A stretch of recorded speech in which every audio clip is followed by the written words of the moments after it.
Okay, so now you have each one of your items on your page, on each one of your pages. And so now it's time to start building your word book. So the first thing you want to do is you want to determine what size. By the way, I use a size 5 only because then I can fit 2 pages. When I cut out, I can fit 2 pages on a mat because I use 12 by 12 chipboard. So let's go ahead and start with page 1, and this is page 1. I can delete these now if I want to. I'm just really anal about keeping them on there until the very end.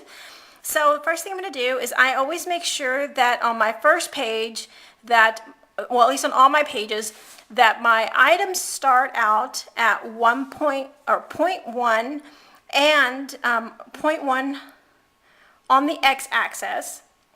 And then on the y-axis, I like them to be at 6 so that they're on this line here for anything that needs to be flushed down here. Obviously, these don't need to be because they're floating. So first thing I'm going to do is I'm going to highlight my page, excuse me, not my page, yeah, my page. And then I'm going to bring it over to 0.1. And like I said, I like to use the numbers because it's just more precise since I know exactly where I want to be. And then I'm going to go ahead and take put my box on my y-axis. I just did that opposite. First thing I do is put my box on my y-axis, kind of put it in the middle of where I want it. Why did I do that? 6. And then on my x-axis, I kind of put it in the middle of where I want it. That way, as I go, and first thing I do is I unhighlight the chain link here because I do not want to keep the proportions. I highlight the width, and then I start making it wider. There we go. Now you notice that it turned into a big box. That's because it went off the mat.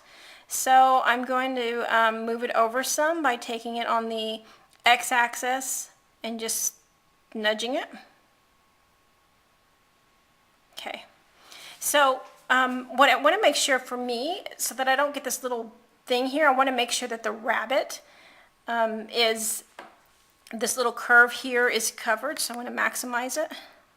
And yeah, it seemed to be okay, but it looks like he's a little off. So I'm going to move him to 6 since he's supposed to be flush. There we go. And then I'm going to minimize my screen here. So he is at 6. And this is at 6, but I need this at 0.1. Click OK. And so that looks pretty good. So what I want to do now is I want to weld those two. So I'm going to hit the group button. And I want to tap on my rabbit and tap on my box. And then turn off the grouping. And then I'm going to go to Advanced key, hit Welding, and then hit Preview. And there you go. Now, I could play with it, but I don't have time right now, but I could play with it and move the rabbit over some because you notice that I'm going to get a little bit of cut there. I'm not worried about it right now for this video, but normally I would go ahead and play with it a little bit more to make sure that that is perfect and so that I don't get that little cut there. So the next thing I'm going to do is I'm going to turn off my preview and I'm going to go to page 2. So here's page 2, and I'm going to move this more or less to the middle. And I'm going to make sure that it's on the y-axis of 6, because that much I definitely know for sure. And then I'm going to do the width and start making it bigger to the size that I want. Now move it over some. So I'm going to try to move it over. It looks like it's about where I want it, so I'm going to go ahead and move it to 0.10 because I think when I move it to 0.10, it's going to be exactly where I want it. Yep, looks good. So it's 0.10, it's on the 6 axis. I don't have to worry about the dragonfly where it is. So I'm going to tap off, hit my group, hit my dragonfly, hit my square, and then unhighlight my group, go to my advanced, hit weld, and then hit preview. Yep, and there you go. It's going to cut it just like that. Turn off my preview, go to page 3 and do the same thing. So I know that page 3 is going to be at least 6 or 7 because I want it about here, about 7 inches in width. So I'm going to move this over to the y-axis of 6.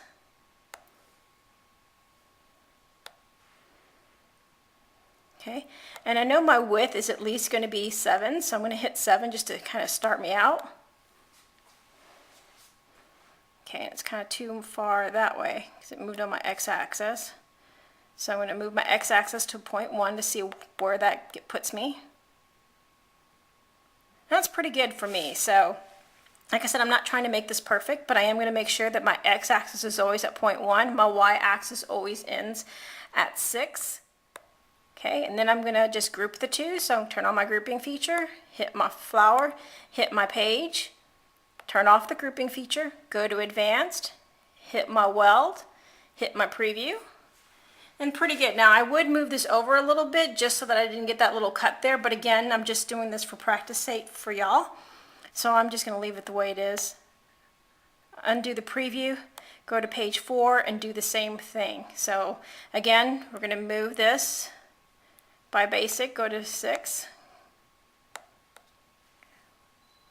I love these new dark lines. I know that's 6, 7, 8, 9, probably about 10 or 9.5 is where it's the width that I want. So if I do this at 0.1, that's my x-axis, and that stays at 6 at y. If I do my width to 6, 7, 8, about 9, I should be okay. So cancel, make sure I don't remember if I hit my width. There's my width.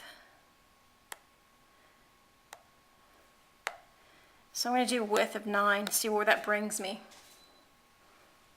Okay, now I just need to take it back to 0.1.